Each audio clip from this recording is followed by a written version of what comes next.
benvenuto anche a Giancarlo. Ciao Giancarlo. Buonasera a tutti, ciao.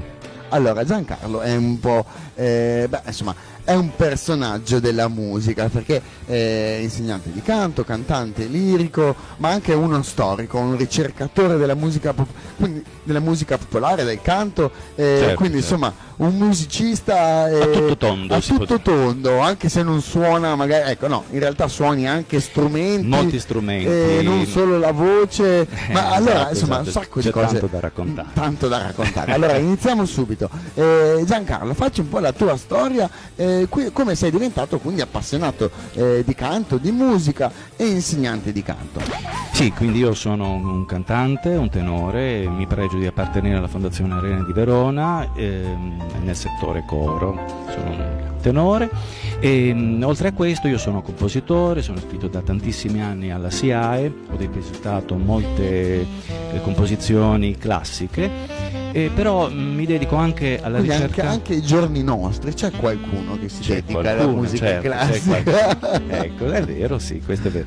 E quindi anche alla ricerca della musica popolare, italiana, napoletana e in particolar modo della musica latinoamericana di tradizione. Addirittura. Questo mi ha portato Ma poi. tu sai, c'è qualche legame con Napoli? Io sono pugliese, quindi ho le radici meridionali. Ok. Quindi l'amore per la ricerca della musica popolare mi ha portato anche a suonare diversi strumenti, dalla chitarra classica a molti strumenti etnici, per esempio del Sud America, come il charango, il cuatro venezuelano, il tiple colombiano, ma anche strumenti a fiato. Io ho iniziato il conservatorio studiando flauto traverso, folgorato all'età di 10-11 anni dal famoso flautista che era Severino Gazzelloni, Ok. che è stato un precursore di una certa condotta un po' malvista dai puristi, cioè lui, ti faccio un esempio, prendeva una fuga a due voci di Bach e c'è una registrazione, credo, di Canzonissimo di Studio 1 dove lui suona il flauto alla prima voce, la seconda voce, pensa, era eseguita da niente poco di meno che da Mina, che vocalizzava, e sotto una base musicale fatta con la batteria e altri strumenti. Insomma, questa è stata la prima folgorazione artistica. Quindi insomma un musicista a tutto tondo. E com'è che ti sei hai iniziato a fare quindi l'insegnante di canto? Sì, qui ci sono poi altre folgorazioni che sono avvenute in seguito. Per esempio nel 1975 io mi trovavo a Firenze e c'era un concerto alle Cascine degli Inti Illimani, questo famoso gruppo.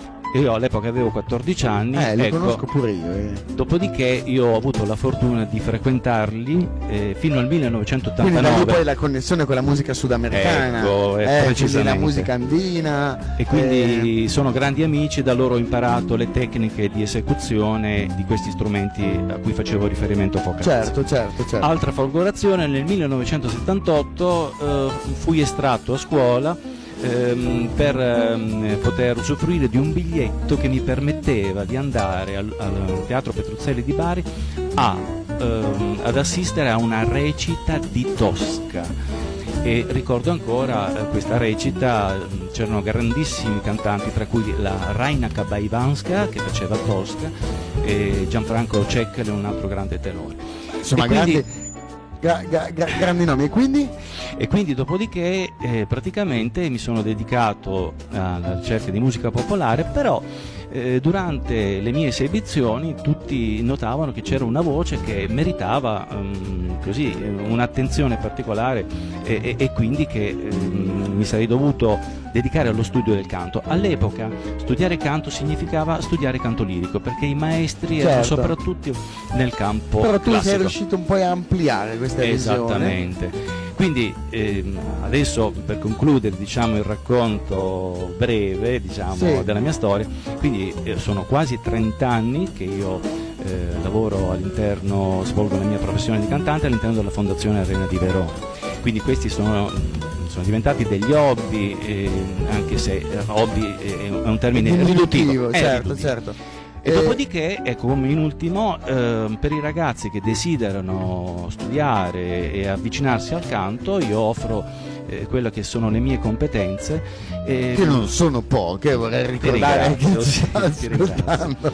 Ecco, che sono talmente tante che facciamo fatica qua a sintetizzarle. Quindi con grande passione mi dedico a loro quando ci sono dei ragazzi che vogliono veramente studiare, perché sennò perché insomma tu mi stavi accennando sì, purtroppo insomma alla superficialità che hanno tanto i giovani di adesso nell'imparare queste forme d'arte. Poi anche il canto, come la musica, ovviamente è una forma d'arte completa e a 360 gradi e non si può in un batter d'occhio 4 lezioni e diventare bravi, non esiste proprio, cioè, sono dei messaggi estremamente negativi quelli che vengono passati soprattutto attraverso la televisione. Ci sono dei talent show tantissimi e io stesso ho avuto degli allievi o potenziali allievi che sono arrivati dicendo: io vorrei sfondare, vorrei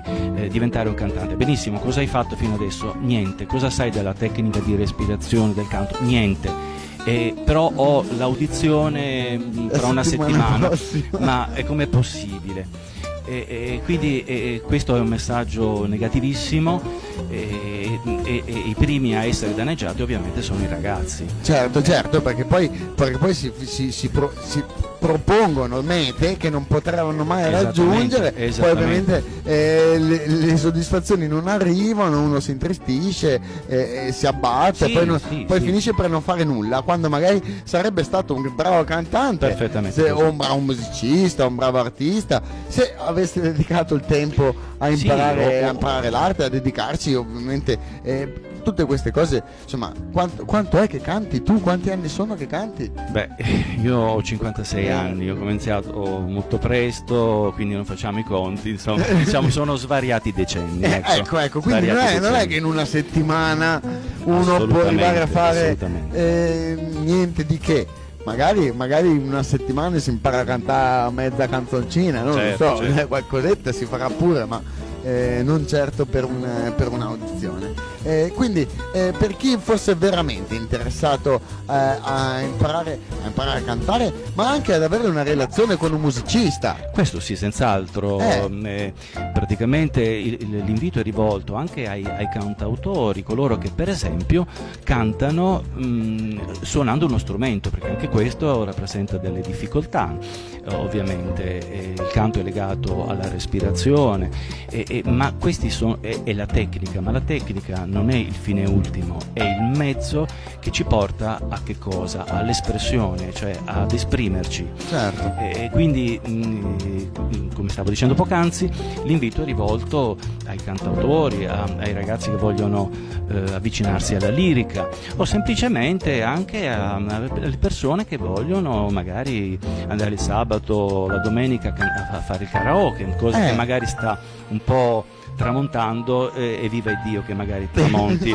Ecco, perché tutto sommato è sempre qualcosa mediato attraverso la tecnologia, ma quello che si faceva un tempo quando ero ragazzo, cioè ci si incontrava, c'era quello che suonava e si cantava insieme, la condivisione, il termine condivisione che oggi anche perché cantare lo possono fare tutti, dai, ma devono farlo tutti, e quindi nel senso non c'è neanche bisogno di imparare uno strumento, insomma, bisognerebbe fare tutti, perché può aiutare anche nella vita sociale, assolutamente, è una forma di espressione. E quindi quello che si faceva una volta, ci si riuniva, non c'erano grandi svaghi e si cantava insieme, per forza. E quindi la condivisione e quindi il momento di aggregazione, che non sia quello di aggregarsi tramite virtualmente, social network e cose di questo nelle genere, chat o quant'altro. Ok, allora per tutti quelli che hanno intenzione di impegnarsi un po' nel coltivare quest'arte,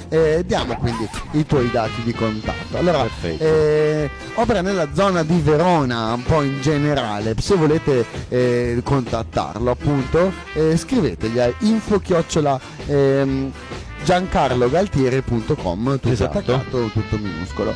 Mentre sia per Facebook che per YouTube stessa cosa, cantor, musico, Giancarlo Galtieri. Quindi sia per Facebook che per YouTube sì, stesso nome, non ci si confonde. Mentre come sito web è sempre coerentemente www.giancarlogaltieri.com. esatto. E allora Giancarlo, a me non mi resta che farti un gran saluto. Grazie. Magari anche molto. tu che qualcuno da salutare. Ma più che salutare, che ormai è una cosa ormai Un augurio a tutti gli appassionati, un auspicio a tutti, a coloro che si adoperano per salvaguardare la cultura, l'arte, perché è un nostro patrimonio e non solo quella che, materializzata di pietra che troviamo qua fuori dalle nostre porte, anche a quelle è una cosa che viva, esatto, una cosa viva anche a quella che si fa. Quindi un di auspicio continuo. di buon lavoro a tutti gli operatori culturali che si adoperano veramente al servizio dell'arte e del nostro patrimonio culturale. Benissimo, allora anche noi ovviamente condividiamo questo grande auspicio, ovviamente. E continuiamo i saluti con tutti quelli che ci stanno ascoltando e tutti quelli che ci ascoltano dai social.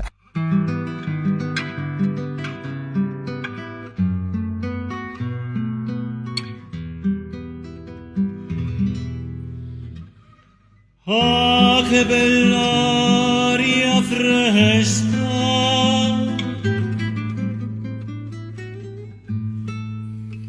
cado le malva rosa, e tu dormiendo stai, coppa sti fronna rosa. Oh, sole a poco, questo giardino sponta, o vento passa e passa. Sturi giulilla in fronte, dammillo e pigliatillo, non vaso piccerillo, non vaso piccerillo, come che sta bucchella, che pare una rusella, nu poco dillo a passognatella.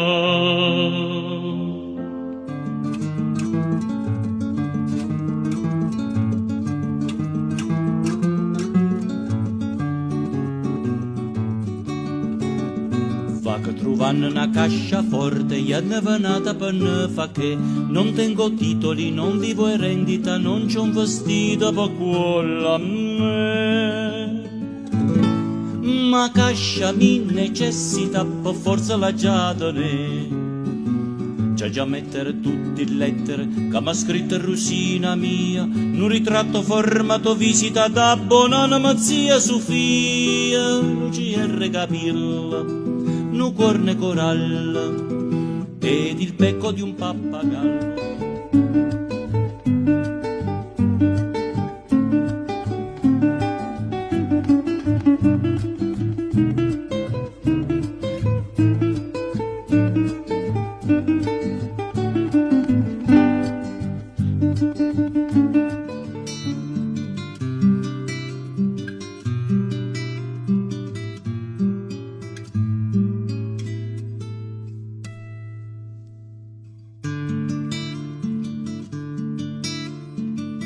Gracias a la vida que me ha dado tanto, me dio dos luceros que cuando los abro perfecto distingo lo negro dal blanco y en el alto cielo su fondo estrellado oye las multitudes,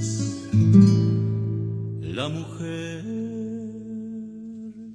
que yo amo.